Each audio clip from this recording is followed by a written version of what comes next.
And I got another awesome author that you guys should really check out. So let me go ahead and have him introduce you and have him tell them all about you. Or you tell them all about whichever you want to do. My name is Sonny Liew. I'm a cartoonist, probably best known for the book The Art of Charlie Chan Hock Chai. So can you kind of elaborate on your journey in doing this graphic novel? Well, I mean, in Singapore, we've had one ruling party for the last 50, 60 years. So, you know, if you can imagine one party in the US and how much control they would have over the narrative.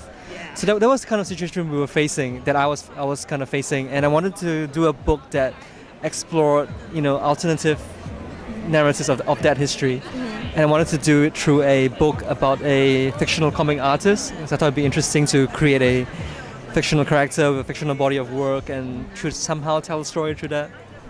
Did you grow up in Singapore? Did you grow up over here? I was born in Malaysia and I moved to Singapore when my parents sent me there for school when I was 5 or 6. And I was there till I was 18, and then I went to study in the UK for a couple of years. Oh, wow. I think I was aware that I had to be careful with what I put in the book. Not in the sense of leaving things out, but to make sure that everything that I put in was factual, that I had evidence, that I had historical material to back up what I was trying to say.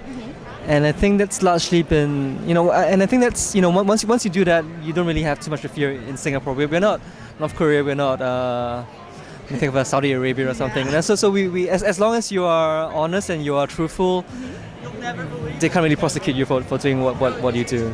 Yeah. And I have to say, like, each of the panels is very beautiful.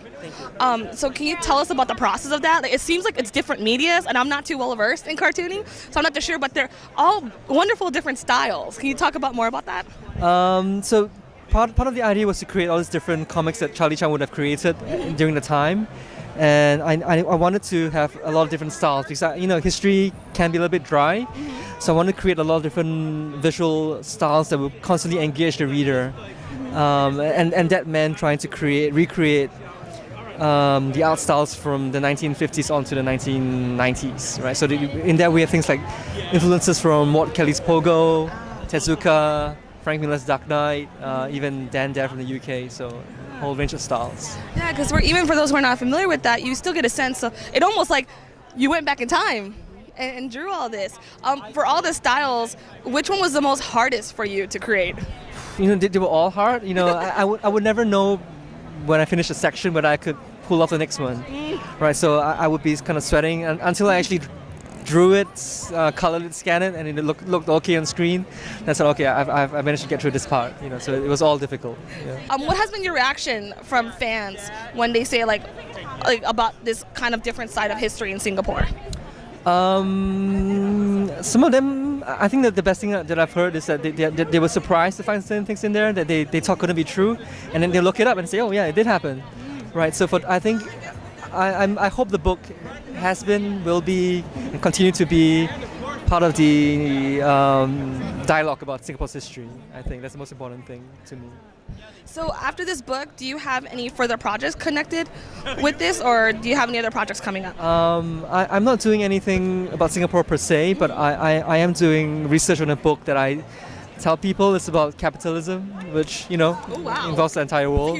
Yeah, it is. So I don't know how long it's going to take, maybe another 2-3 years. I don't know. Yeah. Now I'm kind of curious. Do you kind of go off an idea like in research, like, oh, that sounds interesting, I'll go off of that? Or do you kind of start off with a general theory and then just go off of that? Like, how does your project kind of go off from there?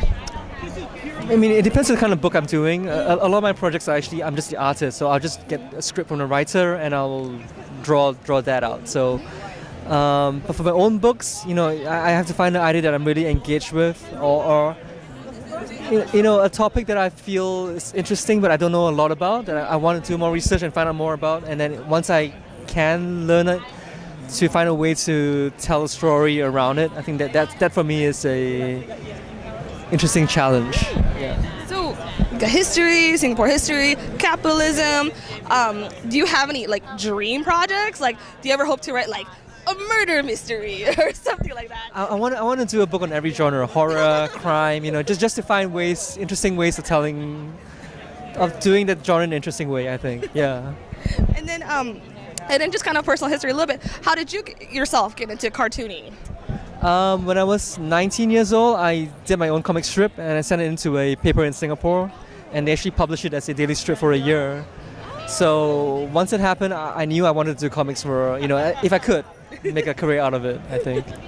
And then any surprise stories or reactions given to you after people have read the book?